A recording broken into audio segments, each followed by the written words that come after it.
A proposta desse vídeo é trazer para os voluntários um pouco de transparência e explicação sobre a situação financeira atual do AFS. Em julho, nós começamos a anunciar que, em virtude de algumas restrições financeiras, nós iríamos alterar algumas atividades regulares da organização. E isso, de fato, veio um pouco como surpresa em julho, porque nós tínhamos tido o encontro nacional em maio e isso não havia sido sinalizado na época. Então, eu quero trazer um pouco aqui esse histórico do que, efetivamente, de que fatos afetaram a nossa situação financeira, principalmente no tocante aos anos 2016 e 2017 nessa transição. Um primeiro item importante em avaliar essa situação é a questão do dólar em 2016. Em 2016, nós tivemos, por volta da época do impeachment da ex-presidente, do começo dos escândalos financeiros no Brasil, uma instabilidade geral política e econômica trouxe um aumento bem grande do dólar.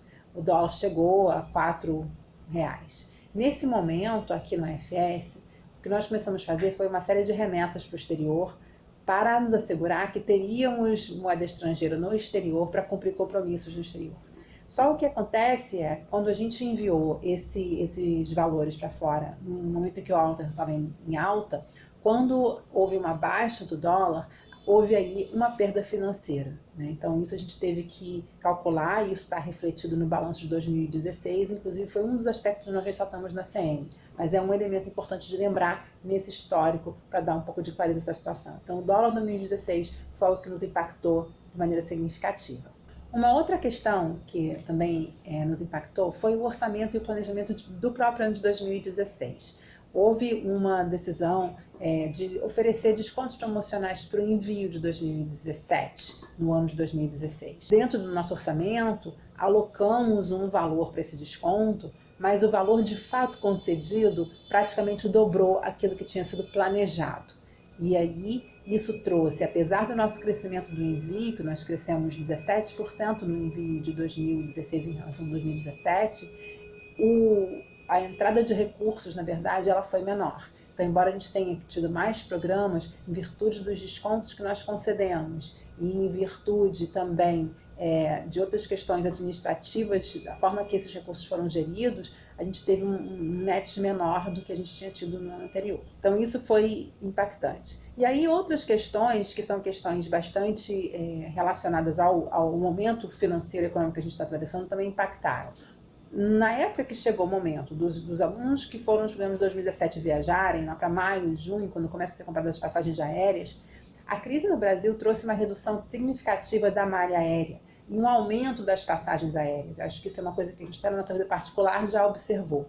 Então, os programas são precificados com muita antecedência. Quando a gente precificou os programas para 2017, e como vocês devem saber, a gente não teve quase nenhum aumento de programa nos últimos 3 anos, precificou-se com uma expectativa de custo de passagem X, e o custo de passagem é um dos mais altos relevantes do programa. Então, para exemplificar, por exemplo, as passagens para o programa 2016 da Alemanha, nós compramos por $760, e as passagens para os programas de 2017 para a Alemanha, nós compramos por $1.200. Então, foi um aumento bastante grande de coisas que não tinham sido previstas inicialmente. Uma outra questão que também impactou bastante é que justamente nessa época a gente começa para os 2 maiores grupos, que são a Alemanha e Estados Unidos, a fazer as remarcações de segundo embarque. A gente remarcou aproximadamente 27% desse grupo. E as remarcações também tiveram um custo bastante acima da média do ano passado, com um valor de quase R$600 por remarcação. Então, esse foi um momento onde a gente teve um aumento maior do que o esperado das despesas. Isso foi um impacto grande também nesse envio de 2017. Um outro ponto importante é olhar para o recebimento, que é uma outra linha importante da nossa entrada de recursos. Como vocês também têm acompanhado, a gente teve de 2016 para 2017 uma queda significativa no nosso recebimento, tanto no ciclo SH quanto no ciclo NH. No SH, a gente recebeu em 2016 59 participantes e só 38 em 2017. No NH de 2016, 172 e só 168 em 2017. Então, foi uma redução de 11%, são 30 participantes. Mas 30 participantes é uma redução de praticamente $75 mil do nosso recebimento. Então, todas essas situações calharam de se encontrar no nosso orçamento justamente nesse período de maio, junho e julho, né? E em maio, o que aconteceu também já relativo a 2018, que é quando a gente tem a nossa primeira seleção, 30 de maio, Nós geralmente temos mais de 50 candidatos nessa primeira seleção e esse ano a gente teve 1/3 desse número. Então, numa hora que a gente teria uma entrada de recursos, a gente não teve a esperada, a saída de recursos para os custos dos programas de 2017 foram maiores, a entrada foi menor e o recebimento também caiu. Então, foi uma confluência de fatores que fez com que os recursos que a gente tinha para esse próximo ano e as reservas que a gente tinha tivessem que ser utilizadas rapidamente para sanar essas obrigações que a gente já tinha contratado, que a gente já tinha previsto no nosso orçamento, mas a gente não tinha os recursos disponíveis financeiros. Então, o que a gente precisou fazer?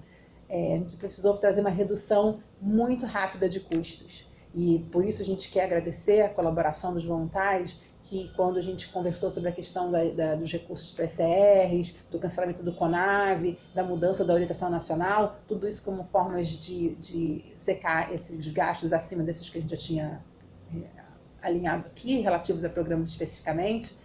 Muitos de vocês trouxeram ideias e sugestões e se acomodaram a essa nova realidade rapidamente, que é o que a gente precisava fazer, e por isso a gente agradece. Um outro aspecto também, ainda no corte de custos, é que a gente vem reestruturando aqui. A gente precisa reduzir esses custos fixos que a gente tem como organização. Então, no mês de outubro, nós estaríamos mudando para um outro local, com uma dupla estratégia de redução de custos, sim, principalmente, mas também está num espaço onde a gente tenha mais contato com outras organizações. Nós iremos para um espaço de coworking, o presidente já esteve aqui, o CD já avaliou e está aprovada essa mudança para outubro, a gente em breve vai anunciar isso melhor. A gente também está fazendo uma reestruturação em termos do foco do staff aqui no escritório. A gente percebe que hoje a gente precisa de mais foco para cada um desses processos, o processo do envio do escolar, o processo do envio do 18+, e o processo do recebimento, que aí a gente verá uma reestruturação importante. O que a gente tem previsto já para começar a atuar em outubro é que a gente vai ter, então, Fernanda focando exclusivamente no envio do escolar, juntamente com Solange. A gente terá a Daiane focando exclusivamente no envio do EFS Next, que é um dos programas que mais cresce, embora as margens sejam menores, é um programa muito importante para a nossa diversificação e que tem muito espaço para crescer no mercado. E um terceiro aspecto, que é o aspecto do recebimento, que para a gente é muito importante, não só pela questão financeira, mas pela vocação do EFS Brasil, pelo interesse dos voluntários e pelo impacto que isso tem nas comunidades, ele precisa de um foco especial. Então, a gente está trazendo para a área do recebimento a Thaís Grigo, que vai olhar para esse recebimento de uma forma mais holística, com a intenção de diversificá-lo, juntamente com o Rangel.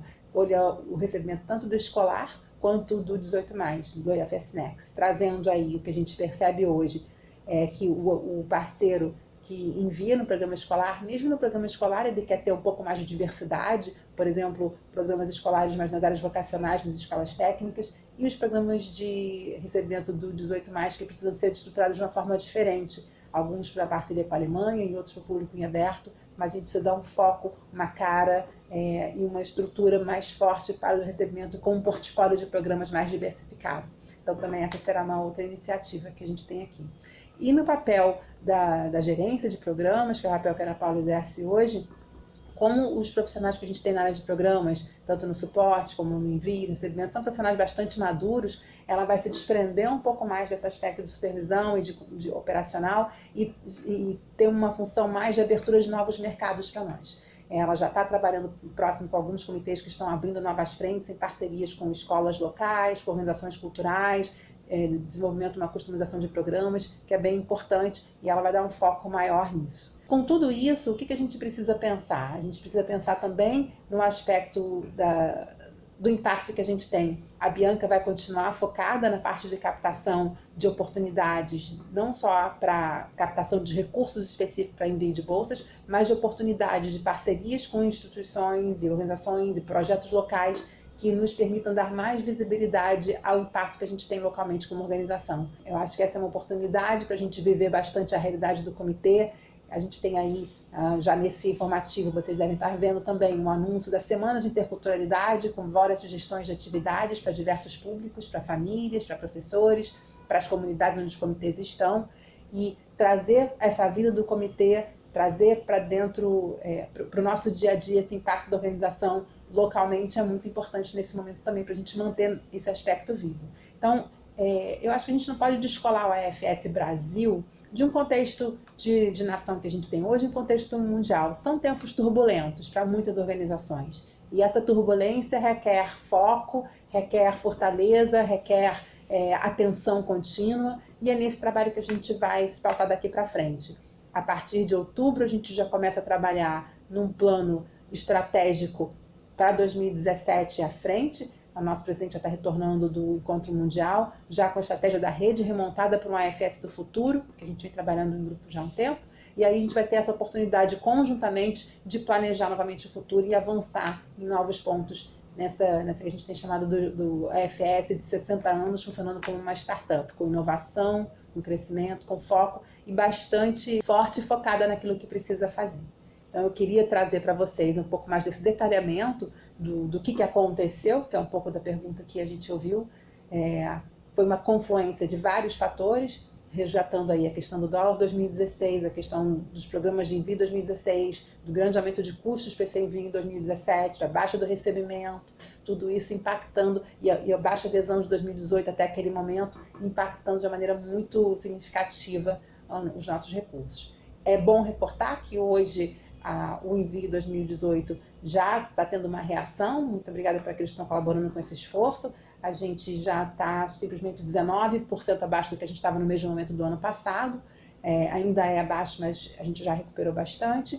A gente tem que ter um foco agora importante para o SH, que é o nosso próximo ciclo, então o foco do envio para o SH, e a gente aqui está trabalhando também para o foco de já expandir o recebimento para o SH e para o NH 2018, para fortalecer esse outro fluxo importante do nosso trabalho.